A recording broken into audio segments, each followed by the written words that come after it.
c'est la situation des Guinéens dans certaines entreprises. Et aujourd'hui, on va s'intéresser à Canal Horizon. Et vous savez que tous les postes le distributeur d'images. Tous les postes de directeurs sont occupés par les expatriés. Donc, on n'est pas contre l'expatrialisation des postes. C'est moi qui crée ce concept. C'est de néologie. Justement. Il faut bien que Sanso accepte cela.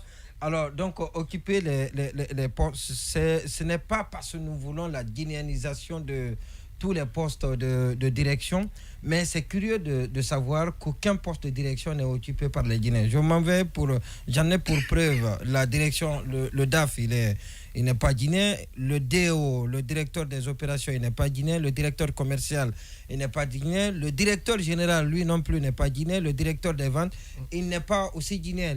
Les Guinéens n'occupent que les postes de responsables, des petits postes, voilà, donc des postes qui ne valent pas grand-chose. Je ne dirais pas que des postes qui ne sont pas importants, mais qui ne valent pas grand-chose. Mais ce qui est beaucoup plus intéressant à savoir dans cette affaire, c'est que, vous savez, il est dit, et ça c'est un principe dans ces entreprises-là, quand vous y passez 2 ans, vous devez être remplacé. Mais il y en a, c'est aussi... C'est comme les ambassadeurs. On ne fait pas plus de 4 ans. 4 ans, 5 ans maximum. 5 ans maximum, on quitte, on va dans un autre pays. Pour éviter la sédentarisation. Exactement, la sédentarisation, c'est pas bien. C'est aussi valable pour les banques, on va en parler. Parce et même l'administration sous Sékou Touré, c'était comme cela. C'est pourquoi les enfants des commis de Sékou Touré, beaucoup parlent plusieurs langues du pays. Oui, justement, en Guinée, oui, à l'époque, c'est vrai. Et les fils de fonctionnaires tournaient dans tout le pays et devenaient des bons Guinéens. Parce qu'ils avaient la culture de toute la Guinée et parlaient toutes les langues, tous les dialectes parlés en Guinée. Alors je dis que c'est aussi valable pour les banques, mais on va en parler parce qu'il y a des directeurs de banques qui ont tendance à s'éternaliser. Mais ce qui se passe avec le Canal Horizon, c'est que le directeur général, qui est un Congolais, donc est à ce poste-là depuis 2017.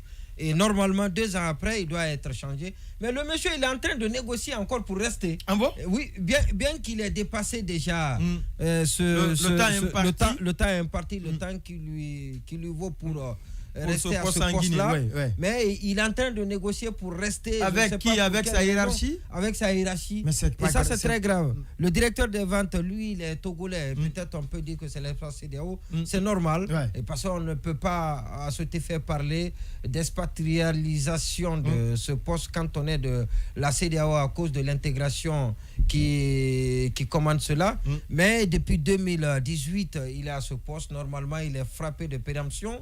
Et donc, il devait quitter le poste. Mais il est encore là, il est en train de négocier pour être à ce poste. Et pourtant, il y a des Guinéens qui sont des simples responsables et qui ont aujourd'hui toute la compétence et toute la capacité à gérer ce poste. Rien qu'à voir les résultats enregistrés dans les différents départements.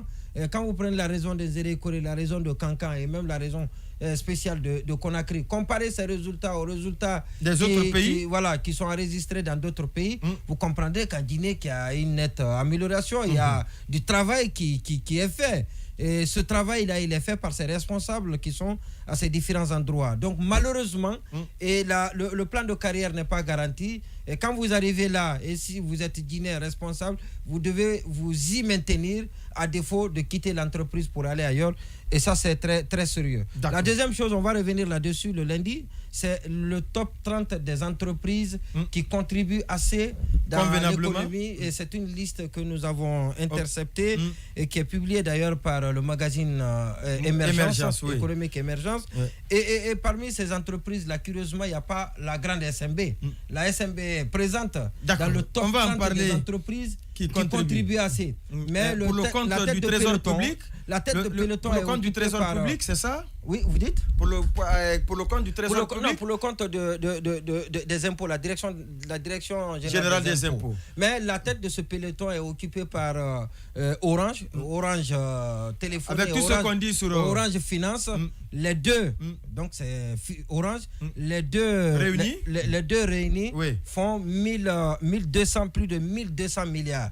Donc c'est plus que l'ensemble des 28 entreprises qui viennent et qui contribuent qui sont appeler des entreprises contributrices du budget national. Voilà. Et ça, c'est important. On va revenir parce qu'il n'y a pas assez d'entreprises, de sociétés minières. Et c'est ce qui est curieux. Pourtant, l'essentiel de notre revenu, on dit donc il y a eu assez d'investissements dans ce milieu. Et on dit que c'est ce milieu qui tire l'économie guinéenne. Mais quand on y regarde là-dedans, et on trouve que ces entreprises ne cotisent pas suffisamment. Donc il faut féliciter Orange de passage. C'est très important.